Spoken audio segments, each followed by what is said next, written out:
Alors, Madame Jacqueline Brault. Bonsoir. Moi, je viens vous parler comme simple personne. Alors, vous savez, je demeure à Magog. Et puis, j'ai besoin de transport collectif. Comme tous les gens, il y a beaucoup de gens ici qui ont besoin du transport collectif. Mais si on va à la MRC, on nous dit que les gens ne demandent pas de transport collectif. Fait que vous êtes là, puis vous pensez, ben coudonc, qu'est-ce qui se passe? Et puis, quand j'ai demeuré en Allemagne, on voyageait tout avec le transport collectif. Il n'y a pas d'autobus d'école qui vient chercher les enfants. Non, les enfants, les adultes, les gens âgés, tout le monde se promène avec le transport collectif. C'est rapide et le prix est raisonnable. Moi, j'allais travailler avec le transport collectif, puis ça se fait bien. Alors, je me suis dit, mais peut-être que nous aussi, on pourrait faire quelque chose comme ça. Mais, qu'est-ce qu'il y a ici, c'est que l'essence ne coûte pas cher. Puis, les gens ont 1 ou 2 autos par famille. Alors, si vous arrivez et vous dites, ben moi, j'ai pas de transport, on vous dit, ben achète-toi-en un char. Moi, je me dis, mais c'est pas tout le monde qui a de l'argent pour s'acheter un char. Puis à part de ça, je connais des gens âgés qui ne peuvent plus conduire parce qu'ils sont trop âgés puis ils n'ont pas le renouvellement de leur permis. Alors, qu'est-ce qui arrive avec eux? Et aussi, d'autres gens, c'est parce que leur santé est mauvaise et ils ne peuvent pas conduire eux non plus. Alors, qu'est-ce qui arrive quand vous ne pouvez pas sortir? Vous vous isolez à la maison, vous tombez malade. Et vous regardez juste dans les hôpitaux comment il y a de gens, dans les CHSLD avec l'Alzheimer, demandez-vous pas pourquoi. Fait que, moi, j'avais besoin, on dit tout le temps, « Oh, moi, ça ne m'arrivera pas, je n'aurai pas besoin de transport collectif. » En juin dernier, nous avons eu un accident d'auto. En sortant de l'hôpital, j'avais des rendez-vous chez médecin, à l'hôpital, faire de la physio. J'ai appelé le MRC. Alors, j'ai dit, du moins, il y a 3 jours par semaine, j'ai besoin. Le lundi, le mardi et le jeudi. On m'a demandé, où demeurez-vous? J'ai donné mon adresse. On m'a dit, dans ce bout-là, on peut juste vous donner le jeudi. Mais qu'est-ce que vous faites quand vous n'avez pas d'aide? J'ai pris des taxis, ça coûte cher des taxis, puis j'ai dérangé des amis. Mais vous savez, au début, vous le demandez, mais ça vient agaçant, puis vous êtes gêné un peu demander aux voisins, viendrais-tu m'amener ou une autre amie, viendrais-tu m'amener? Puis eux autres te regardent de travers aussi parce qu'ils voudraient te dire non, laisse-moi donc tranquille, puis... Fait que là, c'est pas agréable. Fait que c'est pour ça qu'on a besoin d'un transport pour monsieur, madame, tout le monde. C'est urgent. Il doit y avoir un moyen de trouver une solution. Je ne suis pas la seule qui a besoin de transport. Puis les gens âgés, moi j'ai vu quelqu'un qui avait perdu ses licences, une dame âgée, elle se plaignait, elle dit, moi d'habitude, quand j'avais les bleus, je partais avec mon auto, puis j'allais juste au centre d'achat, ça me changeait les idées. Fait que, tu te poses des questions. Fait que, je suis allée aussi à des assemblées de la MRC une couple de fois.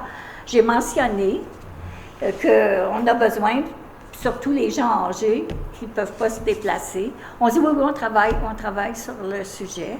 Puis, ils ont fait quelque chose. Il y en a pour les étudiants, ça, je le sais. Puis, il y a un service, mais ce n'est pas à tous les jours de la semaine, puis à des heures raisonnables. C'est ça qu'on a besoin. Un transport qui est à tous les jours de la semaine et à des heures raisonnables. C'est ça que les gens ont besoin.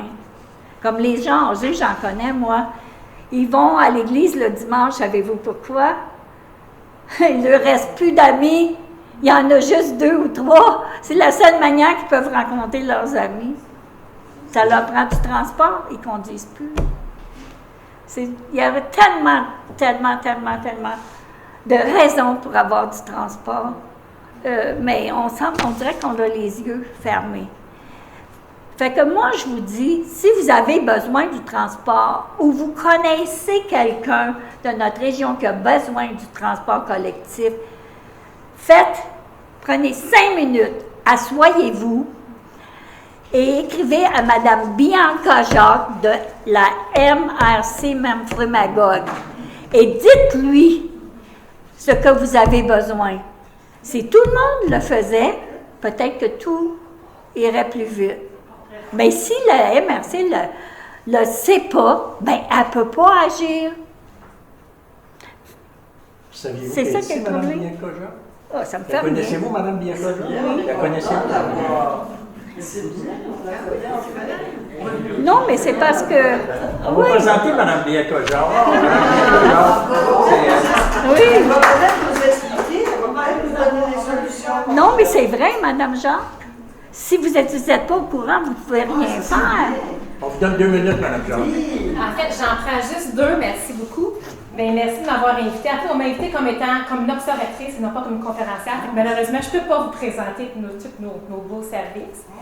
En fait, Mme Brault, vous avez tellement raison, puis je suis contente de la façon que vous êtes très, très agréable à écouter. Vous apportez le mot. Je ne fais pas ça pour critiquer, là. Moi, je Non, fais ça en fait, parce c'est que très faut bien. ça bouge. Vous faites très bien, vous avez absolument raison.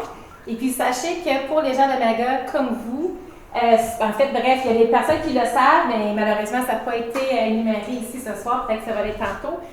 On est présentement en développement, il y a vraiment un grand changement pour le transfert de la MRC Memphremagog. Comme vous le savez, c'est expliqué tantôt, les villes-centres, la ville-centre de la MRC, c'est Magog. Donc, c'est là, bien entendu, qu'il y a des services et qu'il y a la masse de la population. Et on a plus de 80 points d'embarquement à Magog. On fait du pancarte à pancarte du lundi au vendredi. Les heures ont été vraiment élargies, matin, midi, soir, pour correspondre aux heures où les gens ont besoin. On a maintenant des heures de service le week-end aussi pour vous amener, exemple, si les gens veulent aller à Sherbrooke ou à Montréal, autre que seulement pour les étudiants. Donc, c'est vraiment appelez, téléphonez-moi si vous avez des besoins. Téléphonez au 843-3350. Tantôt, je vais vous donner des petits pamphlets. Vous pourrez les voir. On va avoir un nouveau site Internet à la fin mai. Présentement, si vous allez sur notre site Internet, c'est l'ancien site, l'information s'y retrouve, mais c'est peut-être moins étoffé. Vers la fin mai, je vous invite à retourner voir le site Internet. Les informations, les services bonifiés vont s'y retrouver. Puis, téléphonez au numéro indiqué et puis ma répartitrice, Hélène, va se faire un plaisir de trouver une solution pour vous. Sinon, appelez-moi puis on va essayer de voir qu'est-ce qui peut être fait parce qu'effectivement, on veut aider les gens comme vous. Madame, une question. Mais là, j'ai 2 minutes. Moi, je ne t'ai pas invité comme Non, allez, conférencière. on va pas une question. Une question pour Mme Jacques seulement. Je voudrais juste On invitera, comprendre quelque chose. Deux questions. C'est que moi, je connais le transport, c'est le numéro du transport adapté, là. C'est le même. Mais vous savez que c'est un transport en commun, Ouais. adapté et collectif, c'est le même numéro. C'est ça, sauf que la personne qui répond ne semble pas avoir l'information dont vous nous donnez ce soir, que les heures ont été élargies. Vous avez appelé récemment? Peut-être là, un mois, là. Elle est en place. En fait, comme je vous dis, on est vraiment dans un vent de changement. Rappelez, en fait, je ne sais pas c'est quels Parce étaient que vos je pense besoins. que c'est Samuel, là, le répartiteur. J'ai pas de Samuel chez nous. À Magog? Ouais, Magog. J'ai pas de Samuel, c'est Hélène. Il y a une dame, hein, il y a une autre dame. Ouais. OK. Mais sinon, vous pouvez m'appeler. C'est quoi? Appelez-moi. Et effectivement, ça va me faire un plaisir de vous entendre. On va prendre juste une autre question parce qu'il faut procéder. Madame Est-ce Dupont. que votre vent de changement va jusqu'à Saint-Étienne-de-Beauton? Vous savez, mais ça aussi, comme qui a été expliqué tantôt, la municipalité, effectivement, si les maires élus DG disent on n'a pas de transfert Bianca, on n'a pas de demande, moi, je ne peux pas mettre un service en place si on n'a pas de les demande. élus Justement. ne veulent pas. Je veux dire, moi, je suis là, je réponds aux besoins. Mais si par contre, parce qu'on m'a demandé début, fin de l'été passé, on m'a dit Bianca, il y a des besoins, dites-leur de m'appeler. Dites-leur de m'appeler tout le monde, je prends en note et je vais pouvoir voir où sont les besoins. J'ai 2 courriels. Donc, s'il y en a beaucoup de besoins, moi, ça me fait plaisir de vous lire, de prendre en note. Mais je vais vous remettre les feuillets tantôt, puis aller voir à la fin. Même maintenant, appelez-nous, puis on va oui, ça me fait plaisir. Peut-être une prochaine conférence de mercredi. Merci, Madame. Merci, madame. As-tu terminé?